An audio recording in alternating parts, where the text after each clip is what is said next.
Loving me isn't necessary, she said. It's already too late, he breathed back. Sometimes the most powerful words are the ones we never say out loud. Sometimes love exists in the spaces between heartbeats, in stolen glances across crowded rooms, and in the terrible silence that follows confession. This is a story about Emma and David, two people who found each other at exactly the wrong time, in exactly the wrong circumstances. It's about the kind of love that destroys as much as it creates, the kind that leaves scars on your soul long after the wounds have healed. Emma thought she had built the perfect life.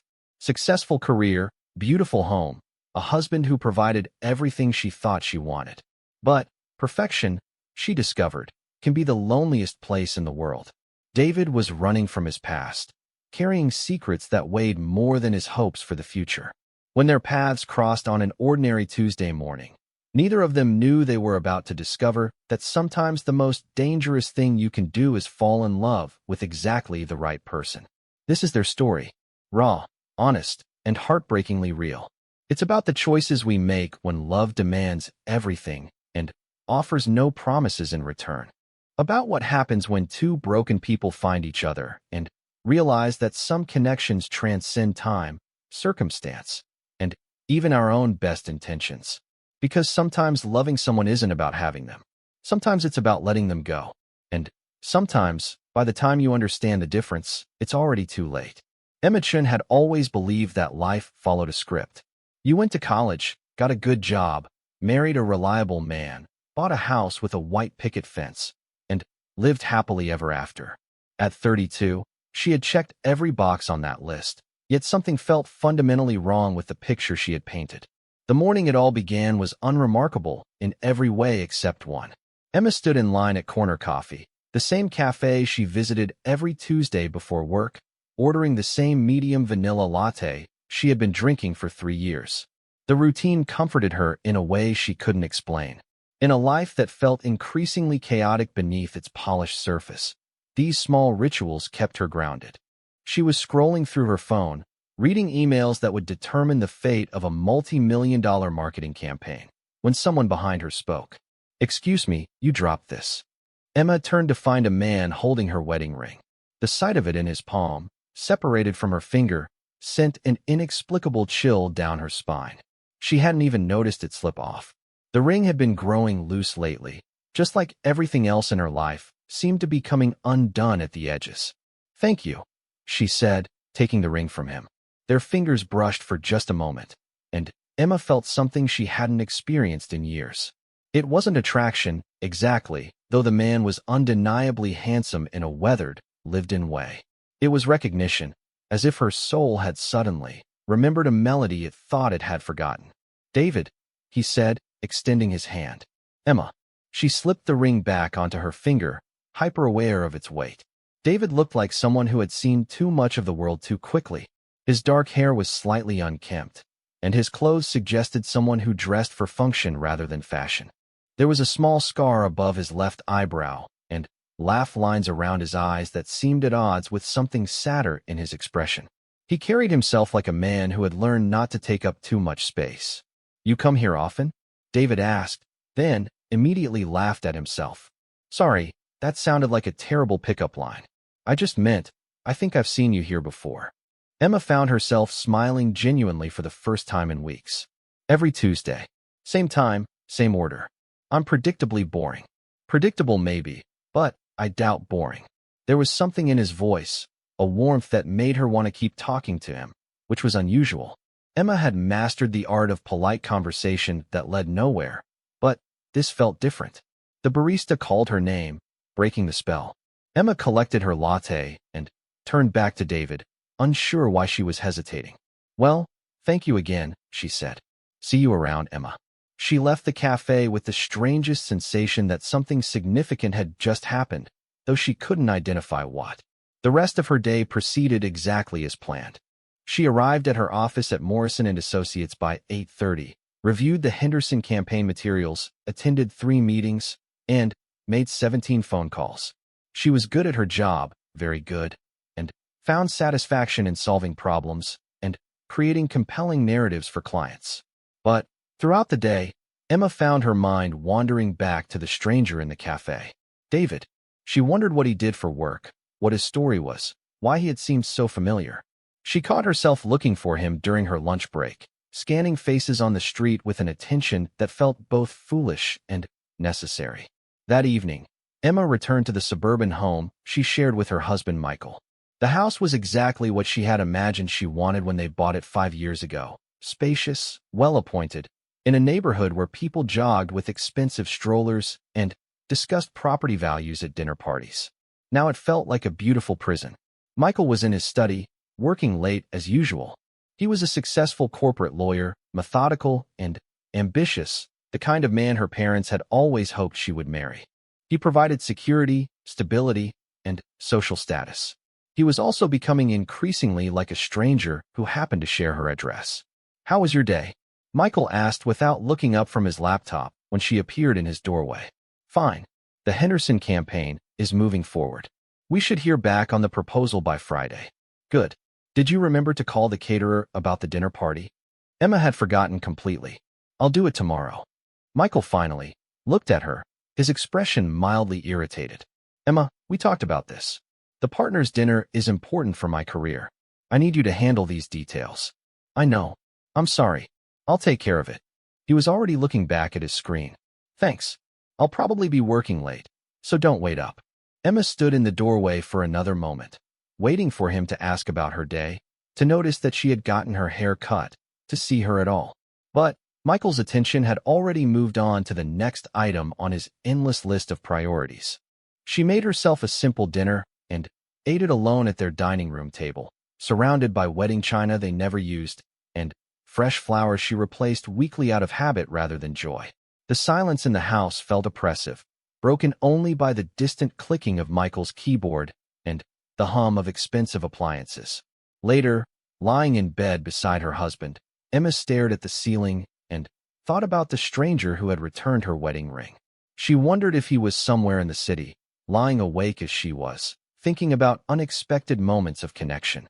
The thought made her feel guilty and exhilarated in equal measure.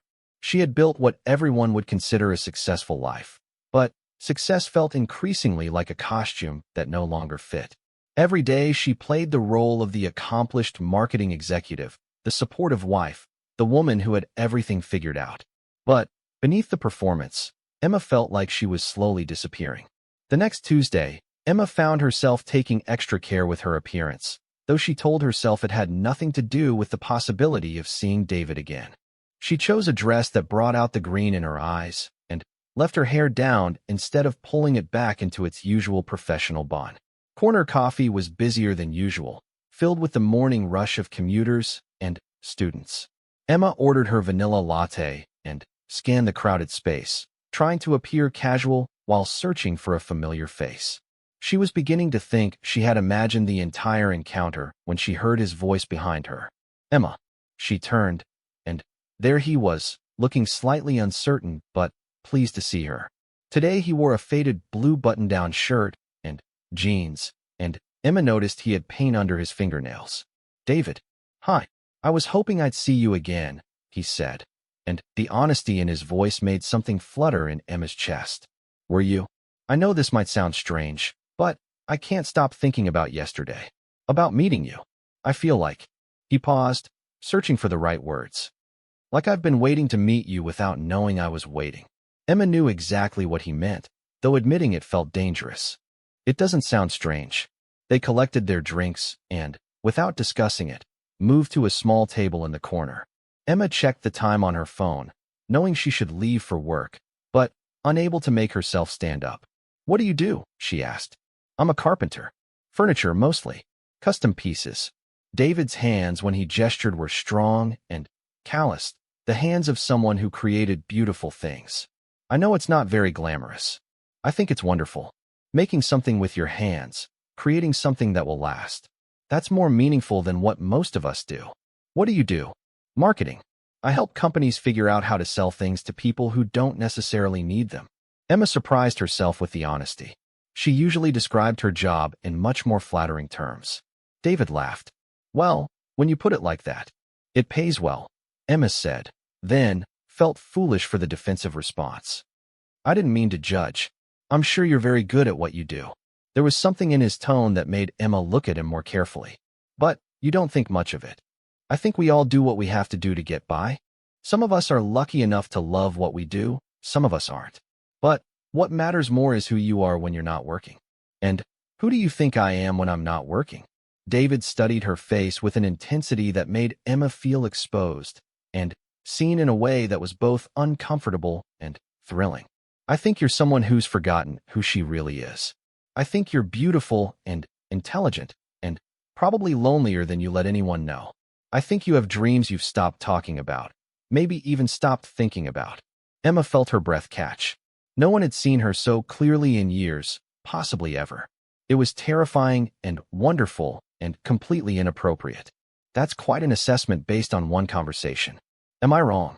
Emma wanted to say yes, to laugh it off, and maintain the careful distance she kept between herself and the world. Instead, she found herself saying, "No, you're not wrong." They sat in silence for a moment, the weight of that admission settling between them. Emma was acutely aware that she was venturing into territory that good wives, successful women, responsible adults didn't explore. But she was also aware that she felt more alive than she had in months. "I should go," she said finally. "I have a meeting." "Of course." David stood when she did, ever the gentleman. "Emma." "Yes. Would it be terrible of me to say I hope I see you here again next Tuesday?"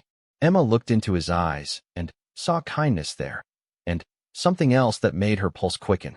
"It would be terrible," she said quietly. "But I hope so too." She left the cafe feeling like she was walking through a different world than the one she had woken up in that morning. Everything looked the same streets, the same buildings, the same people hurrying to their same destinations.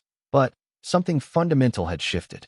Emma felt like she was seeing color after years of living in grayscale. At work, she struggled to concentrate. During meetings, her mind wandered to David's hands, to the way he had looked at her like she was a puzzle worth solving. She found herself composing conversations they might have, imagining what it would be like to tell someone the truth about her life, her dreams, her fears. The Henderson campaign, which had consumed her attention for weeks, suddenly felt trivial. She went through the motions, gave the right answers, made the necessary decisions, but her heart wasn't in it. She felt like she was watching herself from a distance, performing a role she no longer believed in. That evening, Michael was home early for once, but he spent dinner talking about office politics and a difficult client. Emma made appropriate responses, asked the right questions, played the supportive wife as she had been doing for years.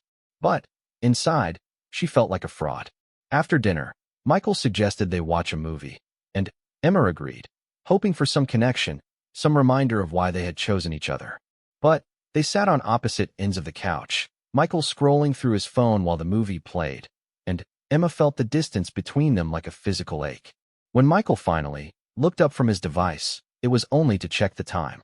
"I should get some work done before bed," he said, kissing her forehead absently. "Don't stay up too late."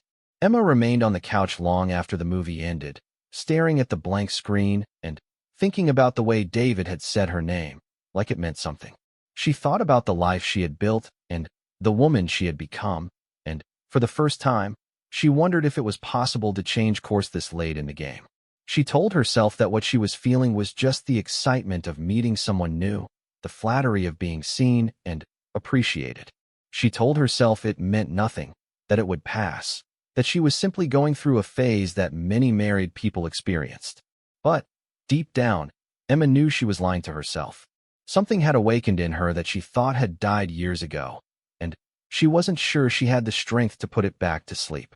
The following Tuesday arrived with unusual urgency. Emma found herself awake before her alarm, checking the weather, changing her outfit 3 times before settling on a simple blue dress that made her feel confident without trying too hard. She told herself she was being ridiculous, that she was a grown woman with responsibilities and commitments, not a schoolgirl with a crush. But when she walked into Corner Coffee and saw David already there, sitting at the same corner table with 2 cups in front of him, her heart skipped in a way that made all her rational arguments seem irrelevant. "You're early," she said, sliding into the chair across from him. I was hoping you'd come. I got you a vanilla latte. He pushed one of the cups toward her, and Emma noticed his hands were steadier today, more confident. Thank you. She wrapped her fingers around the warm cup, using it as an anchor. This is dangerous, you know. What is this? Meeting you here. Looking forward to it the way I have been. David studied her face. Are you married? The question hung in the air between them. Emma looked down at her wedding ring, the same one David had returned to her just 2 weeks ago, though it felt like a lifetime had passed since then.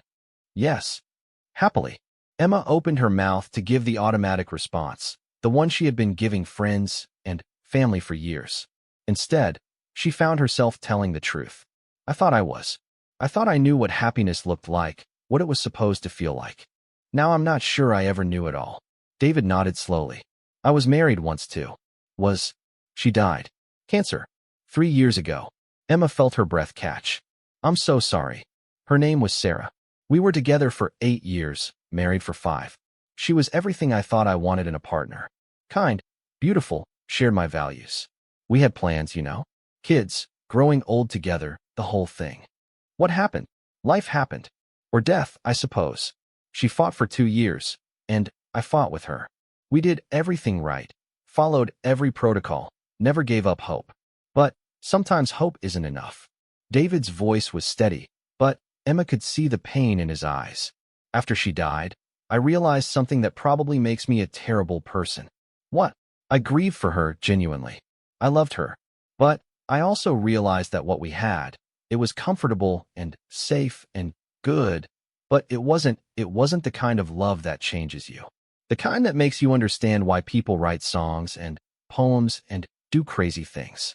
I felt guilty about that realization for a long time. Emma felt something shift inside her chest. That doesn't make you terrible. That makes you honest. Does it? Because I've been wondering lately if maybe I'm just broken. If maybe losing her damaged my ability to love the way I'm supposed to. Or maybe, Emma said carefully, maybe you just learned the difference between loving someone and being in love with them. David looked at her with an intensity that made Emma feel exposed again. Is that what you learned too? Emma thought about Michael, about the life they had built together, about all the ways they were compatible on paper and incompatible in reality. I think I'm still learning it. They sat in comfortable silence for a moment, both lost in their own thoughts. Emma was acutely aware that this conversation was crossing lines she had never crossed before, revealing truths she had barely admitted to herself. Tell me about your dreams, David said suddenly. What? You said I was right about you having dreams you'd stop talking about. Tell me what they were. Emma laughed, but it came out shaky. That's a dangerous question. I like dangerous questions. Emma took a sip of her latte, buying time. When was the last time anyone had asked her about her dreams? When was the last time she had even allowed herself to think about them? I wanted to be a writer, she said finally. Not just any writer. Practical people make practical choices. And, are you happy with your practical choices? Emma looked at David, at this man who created beautiful things with his hands, who had loved and lost, and was still brave enough to be vulnerable with a virtual stranger. No, she said quietly. I'm not. Then, maybe it's time to make some impractical choices. It's not that simple, isn't it? Emma felt tears prick at her eyes, which was mortifying. She was a successful professional woman sitting in a public place, and she was about to cry because a stranger had asked her about her dreams. I can't just blow up my life, she said. I have commitments, obligations. People depending on me. I'm not suggesting you blow up your life. I'm suggesting you might want to consider adding some pieces to it that actually belong to you. Emma wiped her eyes quickly. When did you become so wise? Grief is a hell of a teacher. It strips away all the nonsense and shows you what actually matters. Time is finite, Emma. The life you're living right now, the choices you're making right now, this is it. This is your one shot. You make it sound so simple. Simple doesn't mean easy. But some things are worth doing even when they're difficult. Emma looked at her watch and realized she was already 10 minutes late for work. She should leave, should return to her carefully scheduled life, and stop indulging in conversations that made her question everything she thought she knew about herself. Instead, she pulled out her phone and sent a quick text to her assistant, claiming a family emergency. I just lied to my office, she said, looking up at David. How does it feel? Terrifying. And wonderful. David smiled. And Emma realized she loved the way his eyes crinkled when he did. Want to go somewhere? Where? My workshop. I want to show you something. Emma knew she should say no. Every rational part of her brain was screaming warnings about inappropriate relationships and slippery slopes and the dangers of emotional infidelity. But the part of her that had been suffocating for years, the part that had dreamed of writing novels and changing the world, that part was desperate for air. Okay, she said. David's workshop was in a converted warehouse in an industrial part of the city that Emma had never explored. The space was large and filled with natural light, sawdust motes dancing in the air like tiny stars. The smell of wood and varnish was intoxicating, earthy, and real in a way that Emma's antiseptic office could never be. This is incredible, Emma said, running her hand along a half-finished dining table. The wood was smooth and warm beneath her palm. I've been working on this for 3 months, David said, joining her beside the table. It's going to be the centerpiece of a kitchen renovation for a family in Brooklyn. They have 4 kids and wanted something that would last generations. It's beautiful. Emma could picture the family gathered around the table, sharing meals and homework and arguments and love. Do you always know who your furniture is for? Always. I never make anything without knowing where it's going, who's going to use it. It matters to me that what I create serves a purpose in someone's real life.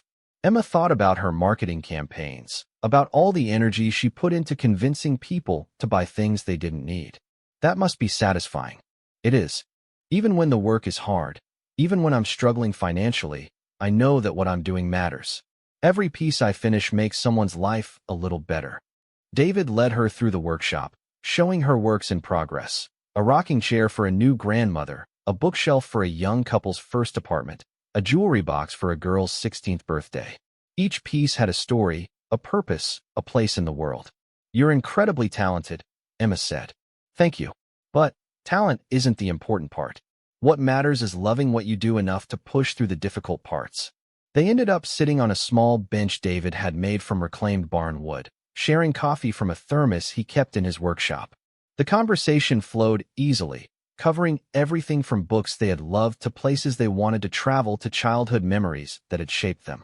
Emma found herself telling David things she had never told anyone, not even Michael. About the novel she had started in college and abandoned when her professor criticized the first chapter. About the way she felt disconnected from her own life, like she was watching someone else live in her body. About the dreams she still had sometimes where she was writing at a desk by a window, creating worlds with nothing but words and imagination. You could still do it, David said when she finished talking. Do what? Write. Start that novel again. Or write a new one. I wouldn't even know where to begin. At the beginning. 1 word at a time. Emma laughed. You make everything sound so possible. Because everything is possible. Maybe not easy, maybe not without cost, but possible. They talked until late afternoon, until Emma's phone started buzzing with increasingly urgent messages from her office.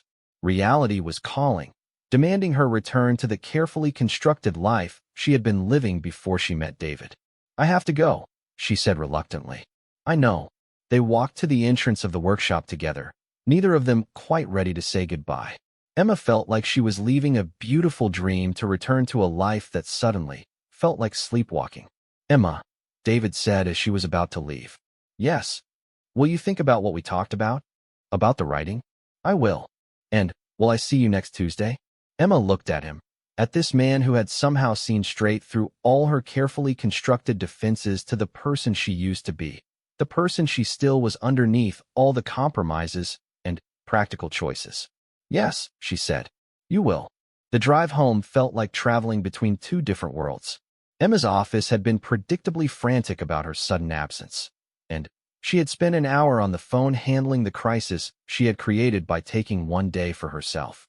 But even as she dealt with the chaos, part of her remained in David's workshop, surrounded by the smell of wood shavings and the warmth of honest conversation. Michael was home when she arrived, which was unusual for a Tuesday evening. He was in the kitchen, looking through takeout menus. There you are, he said without looking up. I got your message about the family emergency. Is everything okay? Emma realized she hadn't thought through her lie. Yes, it's fine now. Just something with my sister. Good. I was thinking Chinese for dinner. The usual? Sure.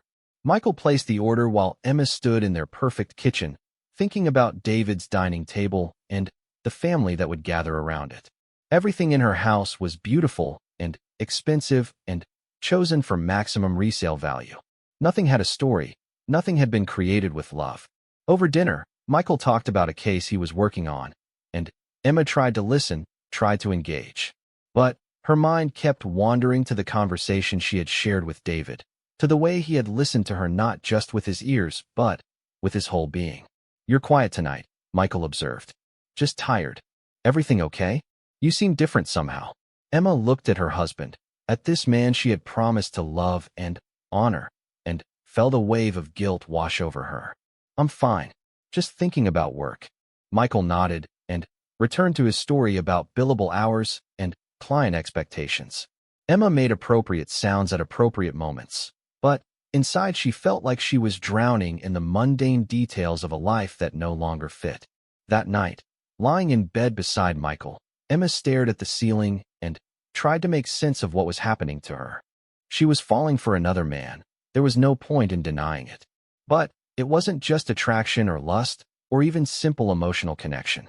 David represented something she thought she had lost forever, the possibility of being truly known and accepted for who she really was.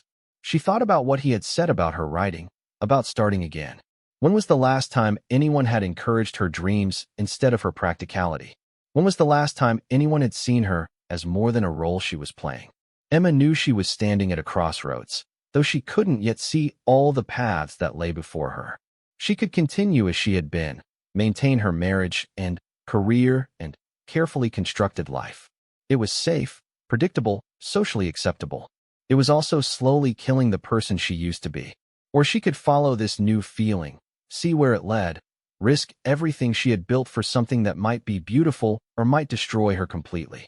As she finally drifted off to sleep, Emma made a decision that would change everything.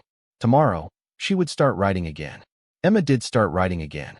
She began that very night, sitting at her kitchen table after Michael had gone to bed, staring at a blank document on her laptop screen. For 20 minutes, she typed nothing, overwhelmed by the magnitude of returning to something she had abandoned so long ago. Then, slowly, words began to appear. She wrote about a woman who felt like a stranger in her own life. She wrote about the weight of expectations and the suffocating comfort of safety. She wrote about the terrible loneliness of being married to someone who had never really seen her. The words came hesitantly at first, like a rusty faucet finally turned on, but as the week progressed, they began to flow more freely. Every morning before work, Emma would sit with her coffee and write for an hour. Every evening, after the dinner dishes were cleared and Michael was occupied with his cases, she would return to her story. It felt like returning to herself, like remembering a language she had once spoken fluently. By the time Tuesday arrived again, Emma had written 15 pages. They weren't perfect pages, weren't even particularly good pages, but they were hers in a way that nothing had been hers for years. She printed them out and slipped them into her purse, though she wasn't sure why. David was waiting at their usual table when she arrived at Corner Coffee, and seeing him made Emma's heart do the same fluttering dance it had been doing for weeks now. But today there was something different in his expression, something more serious. "You look like someone who's been writing," he said as she sat down. "How can you tell? There's something different about you. Lighter, maybe. Like you've been feeding a part of yourself that was starving." Emma pulled the folded pages from her purse and placed them on the table between them. "I did what you suggested. I started again." David looked at the pages with something approaching reverence. "May I? I'm warning you, it's rough. I haven't written fiction in over a decade." "Emma, you took the first step. That's the hardest part." David read in silence while Emma's anxiety built with each passing moment. She watched his face for reactions, for any hint of what he was thinking. When he finally looked up, his eyes were bright. "This is good," he said simply. "Really good. You're just being kind. I'm being honest. You have a voice, Emma. A real voice. This woman you're writing about, she feels completely real to me. She should. She's me, basically. Or a version of me. Then, you're writing what you know, which is always the best place to start." They talked about the story, about Emma's plans for where it might go, about the characters she was beginning to see more clearly. David asked thoughtful questions and offered encouragement without false praise. Emma had forgotten how wonderful it felt to discuss her creative work with someone who took it seriously. "I have a confession," David said when their conversation about writing wound down. "What?" "I've been looking forward to Tuesdays in a way that probably isn't appropriate for someone who's supposed to be a casual acquaintance." Emma felt her pulse quicken. They were approaching territory that had been implicit in all their interactions, but never spoken aloud. "What are you saying?" "I'm saying that I think about you more than I should.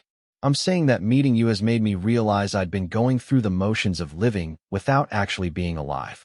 I'm saying that I'm falling for you, and I know that's complicated and potentially terrible timing, but I can't pretend it's not happening." Emma stared at him, her heart pounding so hard she was sure he could hear it. Everything she had been feeling, everything she had been afraid to name, was suddenly out in the open between them. "David, I know you're married. I know this isn't simple. But I also know that what's happening between us is real, and I think you feel it too." "I do feel it," Emma admitted. "And it terrifies me." "Why?" "Because I've built a life. I have responsibilities, commitments. Because falling for you means admitting that everything I thought I wanted was wrong. Because I don't know how to blow up my world, even for something that feels this right." David reached across the table and covered her hand with his. The contact sent electricity through Emma's entire body. "I'm not asking you to blow up your world. I'm asking you to consider that maybe your world has room for more happiness than you've been allowing yourself." "And what does that look like? What are you asking for?" "I don't know," David said honestly. "I've never been in this situation before. I just know that I want to keep knowing you, keep talking to you, keep watching you remember who you really are. I want to be part of whatever comes next for you." Emma looked down at their joined hands, at her wedding ring pressed against his palm. The symbolism wasn't lost on either of them. "I need time to think," she said. "Of course. I'll wait. What if I decide this is too risky? What if I decide I can't do this?" David squeezed her hand gently before releasing it. "Then, I'll respect that decision. But, Emma, I want you to think about something. What's the bigger risk? Taking a chance on something that might be wonderful, or spending the rest of your life wondering what could have been?" Emma left the cafe in a state of emotional chaos. David's confession had given voice to everything she had been feeling but hadn't dared to acknowledge. She was falling in love with him, had probably been falling since the moment he handed her the wedding ring that had slipped from her finger. But she was also a married woman with a career and a reputation and a life that would be destroyed if she followed her heart. The next few days passed in a blur of internal turmoil. Emma threw herself into her work, handling the Henderson campaign with mechanical efficiency while her mind processed David's words over and over again. She continued writing every morning and found that her fictional protagonist was becoming bolder, more willing to take risks than Emma herself felt capable of taking. Michael seemed oblivious to her inner struggle, which was both a relief and